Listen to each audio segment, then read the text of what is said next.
Olá, amigos que nos acompanham. É bom ter você aqui de volta para trazer notícias e matérias que estão mexendo com a população brasileira. E Brasília está pegando fogo, pessoal, principalmente diante das últimas notícias envolvendo o estado de saúde de Lula. Essas notícias que não estão batendo uma com a outra e você vai ver aqui agora a verdade, porque inclusive o porta-voz do governo está para ser demitido justamente porque não está fazendo o seu trabalho de forma devida. E nós vamos mostrar aqui, pessoal, acaba de sair uma nova informação, um novo boletim médico sobre o estado de saúde de Lula e você vai ver aqui realmente como que ele está, o que está acontecendo ali. Será que Lula está bem de saúde? Será que vai passar por outra cirurgia? Já foram três cirurgias e agora nós vamos mostrar aqui o real estado de saúde. Tem pessoas aí já incomodadas com essa situação. Alckmin deseja aí já assumir a pasta em definitivo. Muitos estão falando que Lula não volta mais para Brasília e outros estão falando aí que Geraldo Alckmin pode virar o ano já como presidente do Brasil. Vamos falar sobre tudo isso ainda. E olha só, pessoal, temos ainda uma outra matéria aqui importantíssima, porque o PT, o Partido dos Trabalhadores, acaba de sofrer uma grande derrota ali em Brasília. E dessa vez, pessoal, essa derrota foi acachapante e deixou todo mundo ali atordoado, inclusive a presidente do partido, a senhora Gleisi Hoffmann. E olha só, pessoal, vamos trazer aqui todas essas matérias e a única coisa que eu te peço é o seguinte, que se inscreva aqui no canal. Tem um botão aqui embaixo escrito inscrever-se e é totalmente gratuito. Basta você clicar aqui, vai vir um sininho, você também clica no sininho e aí você vai receber os nossos próximos vídeos e nós já vamos mostrar aqui essas matérias sem mais delonga e sem enrolação, porque realmente nesse apagar das luzes, onde já estamos próximos de entrar no recesso ali em Brasília, recesso do Congresso Nacional, do Judiciário e do Executivo, mas estão querendo empurrar algumas coisas ali a goela abaixo do povo brasileiro e nós não vamos deixar e vamos mostrar tudo aqui. E o assunto que está pegando fogo em Brasília é justamente o estado de saúde de Lula. E olha só, pessoal, agora nós vamos trazer aqui uma reportagem muito polêmica sobre esse assunto, porque alguns afirmam, pessoal, que o Lula já tenha ido para a terra dos pés juntos. E que quem estaria ali seria um clone, um sósia, não sei. Essa história ganha força na medida de que a assessoria ali, a imprensa, não traz notícias firmes, sérias, palpáveis. E aí o pastor Sandro Rocha, que tem até um programa todas as tardes ali em seu canal, ele vai trazer algo aqui. Eu queria que você desse uma olhada nisso, porque isso é muito sério. Se isso que ele está falando aqui fizer pelo menos um pouco de sentido, realmente o povo brasileiro aguarda grandes emoções. Preste atenção, é bem rapidinho, olha só o que ele vai falar. Que se o Alckmin entrar, vai todo mundo pra cadeia. Vai fazer o bom moço pra querer tirar o Trump do cangote do Brasil, irmão. E o médico já falou que só segura por 72 horas. Só segura por 72 horas, não vai segurar mais. Entendeu? Já chamaram a família, a original. Tá tudo pronto, já prepararam as carpideiras. Tá tudo prontinho já pra trocar, irmão. Tudo, você não acha, não. Só que o PT tá correndo, rebolando na figura da presidente, de todo mundo, porque eles querem achar uma outra pessoa parecida pra pôr no lugar, porque eles já sabem que se o Alckmin entrar, vai todo mundo pra cadeia. Vai fazer o bom moço pra querer tirar o Trump do cangote do Brasil, irmão. E aí todo o resto sai de boa. Entendeu? É isso aí. Eu falei pra você que antes do Natal o Brasil ia pegar fogo, irmão. Não falei pra você? Antes do final do ano, o Brasil vai pegar fogo. Se o Alckmin entrar, e eu acho que ele vai, os caras vão fazer de tudo pra derrubar ele. Entendeu? Quando eu falo pra você que tem fogo no parquinho aí, o parquinho não pegou fogo, o parquinho já explodiu faz horas. Pois é, pessoal, olha só que coisa, hein? O parquinho já explodiu faz horas. E de acordo aqui com esse pastor Sandro Rocha, né? O Alckmin já estaria pronto para assumir e ele assumindo, ele vai fazer o de bom moço, vai denunciar, botar a língua, denunciar todo mundo, fazer o X9, vai todo mundo para a cadeia, porque o Trump assume logo em seguida, no dia 20, e aí a coisa fica séria no Brasil, pessoal. Eu não sei não, hein? Eu acho que eles estão ganhando tempo ali no hospital com essa história aí de mais uma cirurgia, mais outra cirurgia, porque realmente, se Geraldo Alckmin assume a presidência do Brasil, ele vai botar suas manguinhas de fora e sem mais delongas, nós já vamos falar sobre isso aqui. Olha só, pessoal, que saiu aqui no portal do Social Liberdade, Space Liberdade, falando sobre o estado de saúde de Lula e fazendo aqui um comparativo. Olha só que interessante, pessoal. Preste bastante atenção, você vai entender toda essa história aqui. Vocês se lembram de Tancredo Neves? O que aconteceu com ele lá atrás?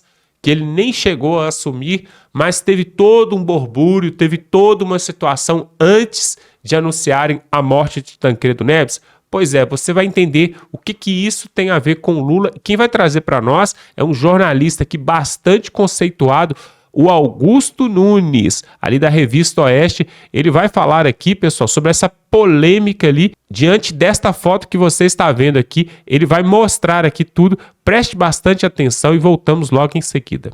Do PT, uma coisa dessas, né? Vamos precisando dar uma foto. Resolver. Esta foto, que foi publicada na capa da Veja, ela omite, né? Fizeram uma limpeza técnica, porque estão atrás do Tancredo, por exemplo, enfermeiras segurando o soro. Também, tudo em torno do Tancredo, que tiraram da foto tudo o que mostra que há um paciente em estado delicado, para dizer o mínimo, sendo tratado. Pois é, isso aí, eu acho que foi entre a terceira e quarta cirurgias, uma coisa dessas, ou quarta e quinta. Resolveu o quê? Enganou o país? O país continuou desconfiando de que não diziam a verdade pela insistência no otimismo sem fundamento. Bastaria que o pessoal que está divulgando as notícias dissesse o seguinte: olha, ele foi submetido a tal procedimento, não sabemos o que virá imediatamente, né, o que virá agora, então ele estará na UTI por 48 horas. Porque ninguém fica na UTI 48 horas, está tudo bem. Ninguém fica com esse prazo. Esse prazo é justamente para você prevenir eventualidades aí que, se pega o cara no quarto, pode prejudicar muito mais.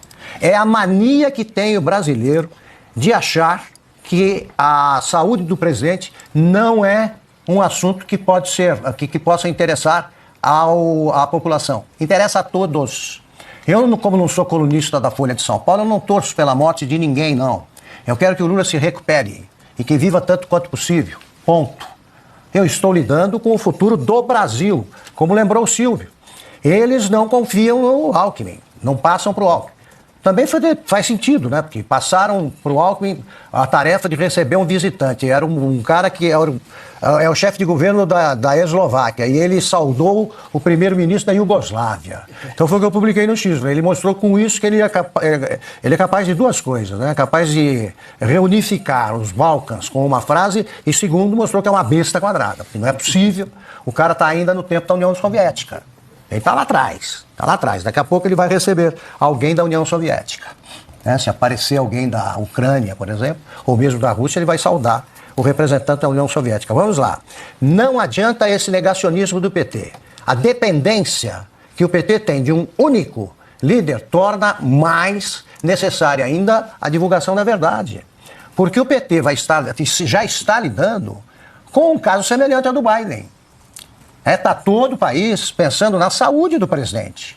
O Lula termina o mandato com 81 anos. Chegaria ao fim do primeiro mandato, 81. Chegaria ao fim de um possível segundo mandato com 85.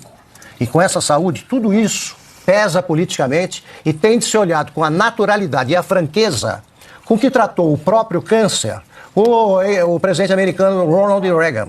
Ele disse: eu estou com câncer. Ele deu a notícia. Então não é para tratar o brasileiro como um bando de idiotas. E é preciso que os médicos também percebam que eles não são os protagonistas dessa história. Eles têm de ser leais também ao povo brasileiro. Não precisa revelar em detalhes como é o estado de saúde do presidente, embora eu repita, não é coberto pelo direito à privacidade que todo presidente também tem. Isso não é coberto, não. Agora, se não revelam detalhes, não escondam informações essenciais que só pioram a situação. O terceiro procedimento é visto com mais preocupação do que seria visto se os médicos não dissessem que já está pronto para reassumir o poder, já está pronto para governar, vai despachar no hospital. Vai nada. Tem de cuidar da saúde com seriedade e tratar com honestidade o povo brasileiro, pelo menos nesse caso. Tá aí, olha só o que Augusto Nunes falou aí, né? Ninguém fica na UTI por 48 horas se está tudo bem. Se está tudo bem, não é para ficar na UTI. E aí ele ainda completou, né, que é mania. Que mania que é essa, né? Que tem o povo brasileiro de achar que a saúde do presidente não interessa à população. Na verdade, interessa sim, quer seja de direita, quer seja de esquerda. Nós temos que ser mais patriotas, independente de quem está no poder. Tem que prestar conta sim, não pode ficar desse jeito não, tá bom? E olha só, nós temos ainda uma outra matéria para trazer aqui, muito importante, porque tá tendo alguns burbúrios ali em Brasília, né? E diante de toda essa desinformação, se a verdade, pessoal, é que se o PT não vem e fala com a cara limpa como que o presidente está, né? Se a assessoria de imprensa não mostra ali fotos, vídeos, de repente do presidente ali, como que ele está, nós temos a liberdade de pensar várias coisas, né? E aí chega aqui, agora nós vamos mostrar um médico ali da USP e ele vai mostrar e vai falar sobre essa situação de Lula, se é grave ou não, você tire as suas conclusões. De um hematoma subdural crônico, que é uma coleção sanguínea que acaba sendo organizada após um trauma de crânio, que pode ser leve, moderado, até mesmo grave, e isso acontece, como a gente está percebendo com o presidente da República, depois de 3 a 4 semanas, talvez um pouco mais. Esse hematoma ele tem uma característica interessante, porque ele tenta ser reabsorvido, não consegue pelo próprio corpo, e existe a formação de uma pequena bolsa, como se fosse algo que fica entre o cérebro e o crânio. De maneira que a cirurgia, que classicamente é realizada, consiste numa trepanação.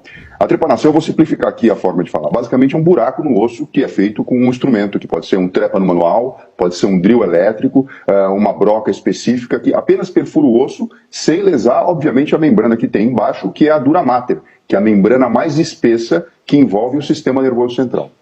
É feita, então, uma abertura nessa membrana e a gente tem acesso a esse hematoma, que é uma bolsa, na verdade. Então esse conteúdo hemático, esse conteúdo de sangue foi retirado na cirurgia, é feita uma lavagem com catéteres finos e deixado um dreno, porque mesmo depois existe a possibilidade de alguma sujidade tentar sair, porque no organismo, depois que a gente faz o orifício em algo que seja uma bolsa organizada, isso pode acontecer e é o que faz todo o tratamento do paciente. O que existe hoje em dia, o nosso paciente, o presidente da República, o Lula, será submetido, quando eu falo nosso, eu falo como brasileiro, mas ele não sou eu que estou tratando dele diretamente.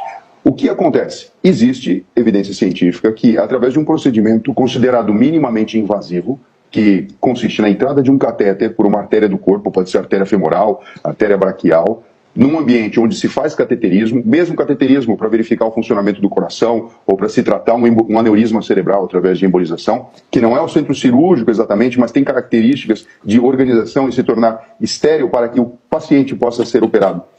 Ser submetido ao procedimento de uma forma segura, obviamente para se evitar a infecção, só que com o recurso da escopia, ou seja, por que tem que ser nessa sala onde o cateterismo é feito? Porque é jogado contraste por esse catéter, que chega até a abertura da artéria carótida, onde ela vai se transformar na artéria meningeia. E por que isso é importante? Porque, como eu disse, esse hematoma ele tem a característica de se formar. Então tá aí, você viu aí a palavra do médico, né, falando que realmente é algo sério, algo grave, é uma perfuração no crânio. E isso aí, pessoal, não deixa a pessoa poder sentar, andar, caminhar pelo hospital poucas horas depois. É uma cirurgia cerebral, pessoal. Acho muito estranho até mesmo essa história de que o Lula estaria despachando direto da UTI. Quem está fazendo isso pode ser a Janja. E olha só o que temos para trazer aqui agora, pessoal. Aconteceu um barraco ali em Brasília, está acontecendo, na verdade, entre o STF, ministros do STF e o Congresso Nacional, né? Rodrigo Pacheco, Arthur Lira. Por quê? Justamente por causa daquelas emendas, né? Aquelas emendas ali onde eles podem realmente ter 60 milhões, 40 milhões cada deputado, cada senador para distribuir. E o STF está fazendo esse joguinho ali com o Congresso Nacional. E aí aqui eu vou trazer uma matéria aqui que o William Vac, jornalista ali da CNN, ele vai falar sobre essa disputa de poder do STF com o Congresso, que já vem de longa data, né? Eles estão brigando para ver quem é que manda mais. E agora o William Vac que vai explicar essa história. Preste atenção. Antes do STF e do Legislativo trocaram hoje entre si não são elegantes. Orgia legislativa, disse um dos ministros do STF sobre a atuação do Legislativo em matérias tributárias.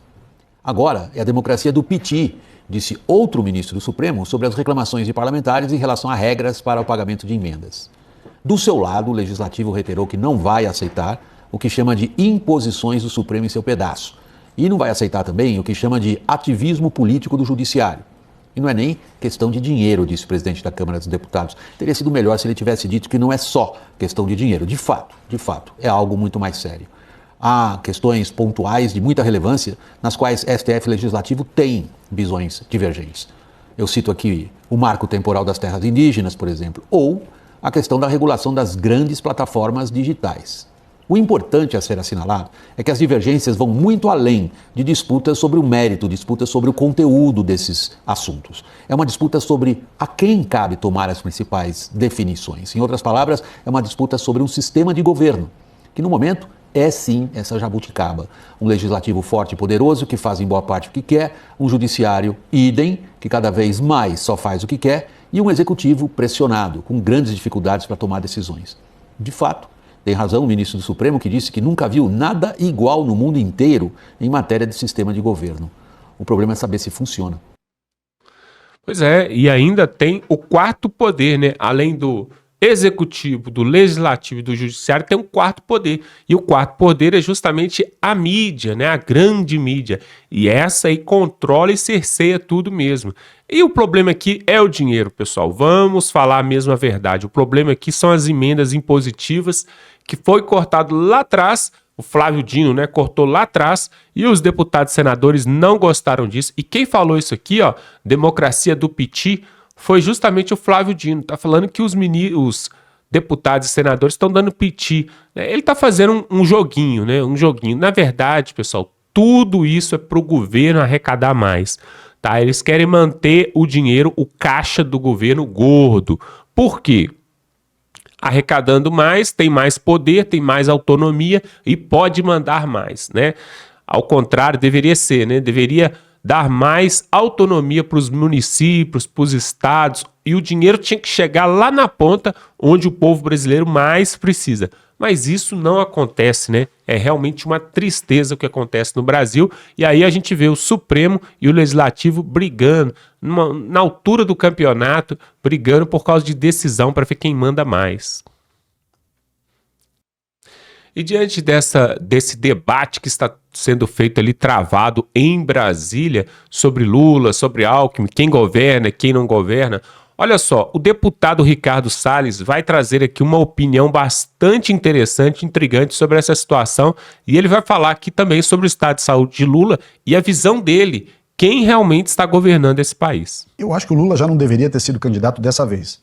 E eu digo isso porque eu acho que, de fato, ele, ao contrário do que o Arlindo defende, eu compreendo, mas eu acho que tinha provas mais do que suficientes para mostrar o tamanho da corrupção que foram os governos do PT, tanto do Lula quanto da Dilma, menos corrupção no da Dilma do que no do Lula, né? Enfim, aqueles casos todos que agora estão sendo revelados, estão sendo cancelados, de acordo de leniência, devolução de dinheiro para empreiteiro, né? Anulando delações. Quer dizer, aqui você tem uma questão que é processual. Não é que os fatos não aconteceram, é que encontrou-se um caminho, que nós podemos discutir se era viável ou não, um caminho processual, e o Supremo foi muito criativo nesse caminho processual encontrado, como fórmula para tirar o Bolsonaro. Então tiraram o Lula da cadeia, anularam seus processos, deram todo o apoio que o TSE poderia dar em termos de falta de imparcialidade, para fazer com que se derrotasse o Bolsonaro a qualquer custo. Mas enfim, obviamente são opiniões diferentes. Essa é a minha. Mas eu acho que o Lula já não devia ter sido candidato. E aí não estou falando nem pelo aspecto jurídico, porque eu acho que ele não tinha moral e direito para ser candidato. Eu acho que aqui digo até uma questão que vai mais além. Ele, comentado por colegas de governo atual deste mandato, dizem: ele não tem mais paciência, ele não participa mais da articulação política, em bom português, ele não tem mais saco para governar. E a coisa, sem ele se engajar, sem ele governar, não vai bem. O governo está muito mal, nós somos deputados na Câmara, a governabilidade está péssima, o ambiente, a relação do Executivo com o Legislativo, mesmo com as ajudas que o Judiciário tem dado ao governo, ainda assim a situação está muito ruim para o governo. Então eu tenho a impressão que o Lula já não deveria ter sido candidato agora. Ele já não queria mais. sensação que eu tenho olhando de fora, o Arlindo certamente tem uma opinião diferente, muito mais privilegiada do que a minha, mas a minha opinião, olhando de fora e ouvindo as coisas que eu ouço em Brasília, é que o negócio do Lula é viajar com a Janja, viajar para onde ele puder, cortejar a Janja, fazer todas as vontades da Janja. Obviamente um cara 30 anos mais velho que a mulher, né, baba pela mulher e faz tudo que ela quer. Ela se intromete em tudo, não tem noção nenhuma do seu papel, é uma pessoa absolutamente inconveniente, né, se intromete em reunião de ministros, não deixa o presidente Lula atender as pessoas no telefone, acha que manda no Brasil, acha que foi eleita, ou seja, o Lula está... com todo o respeito que o cargo merece, mas está se comportando como um velho babão que baba pela mulher que é 30 anos mais nova. Isso se agrava mais ainda com ele, com a situação fragilizada, ainda mais fragilizada agora com esse problema. Porque não é um probleminha, é um problema grave, que vai tirar dele ainda mais a capacidade de interferir nos assuntos governamentais, de gerir o governo, vai ter que delegar ainda mais. Ele não tem um ministério de iluminados, ele tem alguns ministros que têm melhor desempenho, como o Haddad, mas tem uma infinidade, até porque fez 40 ministérios praticamente, tem uma infinidade de semi-inimputáveis lá, pessoas que não têm a menor condição de ser ministro, e está delegando para essa turma. É ministro que vai viajar para comprar cavalo com o jatinho da FAB, é ministro que faz isso, o outro faz aquilo, ou seja, eu acho que ele já não deveria ter sido, e muito menos em 26, por uma questão de saúde, evidentemente, por falta de apetência, né? Já está demonstrando isso agora, imagino lá na frente, e acho que de fato na política os nomes têm que ser renovados. Se o Haddad está bem na pesquisa, e essa pesquisa Genial Quest trouxe esses dados, claro que está longe da eleição, tudo pode mudar, como o próprio Arlindo falou, mas eu acho que ele deveria, e é possível que ele faça isso, conforme o Arlindo aqui comentou, ele próprio dizer, olha, para mim deu, 3 vezes presidente da República, eu vou sair pela porta da frente. Imagina a vergonha de um cara que vai de novo tentar e eventualmente perde, ou passa a governar que nem o Biden nos Estados Unidos, quer dizer, vai virar o tio Paulo brasileiro, o cara que não termina a cerimônia para um lado, anda para o outro, fala coisa que não deve, esquece os assuntos, troca nome de gente, quer dizer, vai se expor dessa forma. Então eu acho que até do ponto de vista de saúde, para além da questão jurídica e a economia não vai bem, as coisas não vão bem, não está fazendo um bom governo, mas para além de tudo isso, acho que a questão de saúde dele, ele deveria ser o primeiro, e as pessoas que o cercam, a dizer, presidente, vai cuidar da vida, vai curtir a vida que lhe resta aí, seja quanto for. Eu tenho dificuldade só, e aí digo de novo esse ponto, tenho dificuldade de acreditar que a Janja deixaria. O grau de deslumbramento da Janja, de atitudes inoportunas, inconvenientes, falta de noção, ela de fato está deslumbrada em ser primeira-dama. E se ela deixa de ser primeira-dama, se ele deixa de ser presidente, ela vira nada. Então, eu acho que o único fator diante de tudo isso, que vai ficar ali na orelhinha do Lula dizendo, olha, vamos de novo, fica aí, não sai não, é a Janja, que aí ela vai perder todas essas boquinhas, não vai viajar de luxo, não compra sofá, não faz mais nada. É isso mesmo. Na verdade, o que acontece é essa influência aí da Janja, né? Que vai fazer Lula tentar de novo. Eu não tenho dúvida, pessoal. Tá coberto de razão aqui o Ricardo Salles, né? Realmente o Lula não tem capacidade nenhuma nem de terminar esse mandato, quanto mais de vir para 2026. Porém, como o poder, né? O poder ele engana as pessoas, né? Ele ludibria as pessoas e a Janja vai fazer de tudo para ele tentar em 2026. Os ministros do TSE também vão fazer, né? Não querem que Bolsonaro volte. Bolsonaro não voltando, tá tudo certo para eles. Agora, eu acho que eles não vão colocar Haddad também. Haddad é muito fraco, realmente não dá. E agora nós vamos trazer uma matéria aqui. Olha só, pessoal, o PT teve uma grande derrota no Senado Federal e o Senado rejeitou incluir, de novo, armas no imposto seletivo. Aconteceu a votação nesta semana ali em Brasília e o PT tentou de tudo quanto é jeito, né, fazer esse imbróglio aqui, mas eles foram derrotados, né? Foi por 33 votos desfavoráveis a volta do imposto sobre as armas contra 32 contrários. Eram necessários 41 favoráveis, né? O PT não gosta de armas, por quê? Porque o PT quer ver a população desarmada, né? Os policiais ali com chumbinho, com bombinha de chumbinho, enquanto os bandidos e traficantes vão estar com fuzil, né? E aí, é claro, a direita ela é a favor do armamento da população. O plenário do Senado Federal rejeitou nessa quinta-feira, dia 12, em destaque ao texto principal da regulamentação da reforma tributária, que incluía novamente as armas no imposto seletivo, o IS, conhecido como imposto do pecado. Foram 33 votos pela volta do imposto e 32 contrários à reinclusão. Apesar de um voto a mais dos favoráveis, o retorno do IS sobre as armas era necessário 41 votos, ou seja, ficou longe, né? O requerimento de destaque era do líder do governo do Congresso, Randolfo Rodrigues, que se deu mal. Randolfo Rodrigues é aquele que participou da CPI da Covid, né? A taxação das armas no imposto seletivo estava no relatório do senador Eduardo Braga, mas foi retirada ainda na Comissão de Justiça CCJ por um destaque do PL, que conseguiu derrubar o trecho. O governo, então, tentou retomar a inclusão das armas no IS, mas foi derrotado. Pois é, pessoal, olha aí, uma derrota do PT aqui, né, que tentou, já tinha sido derrotado lá atrás, lá na CCJ eles tentaram derrubar o negócio, aí não deu, agora o governo tentou enfiar para goela abaixo. E se preparem, pessoal, se preparem, porque agora nesse finalzinho de ano, faltando aí pouco mais de uma semana para entrar no recesso ali no Congresso Federal, vão tentar de tudo quanto é forma enfiar para goela abaixo ali propostas, PLs, emendas e leis ali que vão complicar a vida do povo brasileiro. É bom mesmo ficar atentos para que esse tipo de coisa não seja aprovado. Quem quer ter arma, pessoal, que tenha, e isso não deve ser dificultado não, porque para o bandido não é dificultado, para o bandido é facilitado. Então, cidadão de bem que quer ter e pode ter, né, deve sim ter esse direito, tá bom? Olha só, pessoal, nós vamos ficando por aqui. Eu quero te fazer um pedido. Se você assistiu esse vídeo até aqui, é porque realmente você gosta desse tipo de conteúdo e eu quero te pedir para se inscrever aqui, ó. Tem um botão aqui embaixo escrito inscreva-se. Você clica nesse botão e se inscreve e aí você vai fazer parte da nossa família e vai receber os próximos vídeos que nós vamos mandar aqui. Amanhã temos um vídeo especial para trazer, mas só quem for inscrito aqui que vai receber. É totalmente gratuito, não paga nada, é só você dar um clique aqui no botão, arrasta aí o celular para baixo, vai inscrever-se. Sabia que tem muita gente que assiste os nossos vídeos aqui, mas ainda não é inscrito, então a oportunidade é essa, é agora, tá bom? Se inscreva no canal, deixa o seu joinha aí antes de ir embora e tamo junto.